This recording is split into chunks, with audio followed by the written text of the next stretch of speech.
નમસ્કાર, હું ડોક્ટર નીતિન કાનાણી.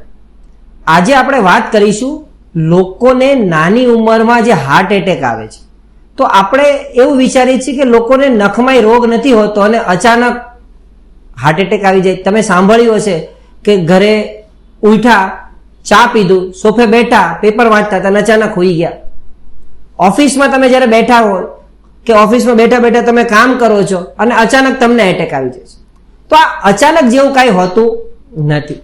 તમારા શરીરની અંદર, હૃદયની અંદર અમુક સિસ્ટમ છે કે જેની અંદર તમારી હૃદયની નળીઓ બંધ થતી હોય છે.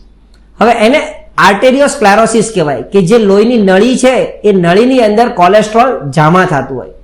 હવે કોલેસ્ટ્રોલ કેવી રીતે આવે? તો જે આપણે ખોરાક ખાઈએ છીએ એનાથી તમારા શરીરની અંદર કોલેસ્ટ્રોલ આવે. જેમ કે તેલવાળી વસ્તુ તમે ખાઓ છો, ઘીવાળી વસ્તુ ખાઓ છો, જેમાં ફેટનું પ્રમાણ વધારે છે. આજકાલ આપણને બહારનું ખાવાનો વધારે શોખ છે. દરેક રવિવાર પડ્યો નથી ને આપણે બધા બહાર હોટલમાં જતા નથી. તો એ હોટલમાં જે બને છે એમાં તેલ કયું વપરાય છે? જો એ તેલ છે એની ક્વોલિટી નબળી કક્ષાની છે તો આપણા શરીરની અંદર કોલેસ્ટ્રોલનું લેવલ વધે છે. હવે કોલેસ્ટ્રોલનું લેવલ ચેક કેવી રીતે થાય?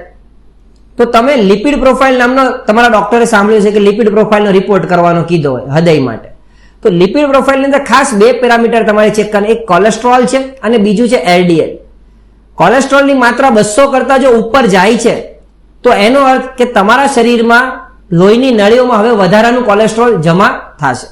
જે કોલેસ્ટ્રોલ છે એ કોલેસ્ટ્રોલ એક લેવલ સુધી શરીરની જરૂરી છે, પણ એ લેવલથી વધારે જાય છે તો એ કંઈ બહાર નથી નીકળતું, એ લોહીની નળીઓની અંદર જામે.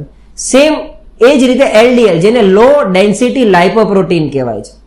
એલડીએલ જેટલું વધારે એટલું તમને હૃદય રોગ થવાની શક્યતા.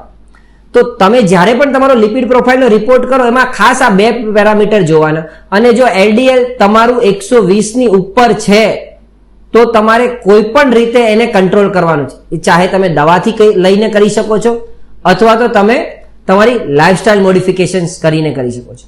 તો આપણે જે નાની ઉંમરમાં હાર્ટ એટેક થાય છે એની પાછળનું લોજિક છે ક્યાંક ને ક્યાંક તમારા શરીરની અંદર કોલેસ્ટ્રોલ વધારે છે અને કોલેસ્ટ્રોલના કારણે તમારી નળી બંધ થાય છે. તો સમયે સમયે, જેમ કે દર 6 મહિને કે દર વર્ષે એકવાર તમારે લિપિડ પ્રોફાઇલનો રિપોર્ટ કરાવવાનો, જેથી તમને ખબર પડે કે તમે હૃદય રોગની શક્યતા થવાની છે કે નહીં.